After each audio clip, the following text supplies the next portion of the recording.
పెద్ద మెట్టు ఉంటుంది, తర్వాత మళ్ళీ నిజంగా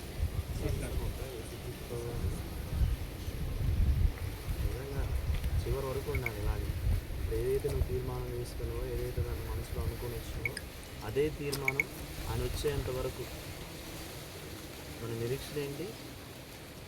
ఆయన వచ్చి మనం తీసుకొని వెళ్తాడు నిరీక్షణ. కాబట్టి చూడండి, తల్లిదండ్రులు ఏ విధంగా ఒక గవర్నమెంట్ ఎంప్లాయీ అనుకో తండ్రి ఏం చేస్తాడు? కుమారుని ఎంప్లాయీ ఇంకంతకంటే మంచి పొజిషన్ ఇవ్వాలి అనుకున్నాడు. కాబట్టి ఈ దినం మొదలుకొని ప్రభు కొరకు నువ్వు పని చేయాలి. ఆయన ఏదైతే పని చేసిండో అదే చేయాలి నువ్వు. ఓకేనా? ఇంకెన్నాడు కూడా మర్చిపోవాలి.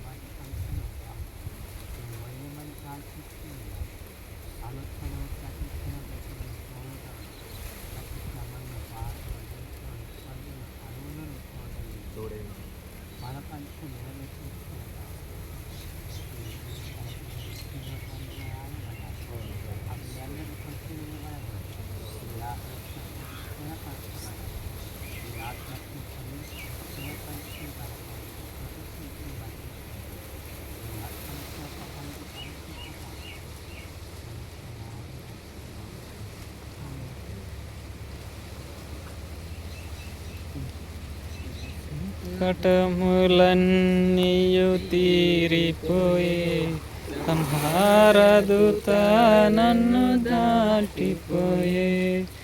సంకటములన్నీయు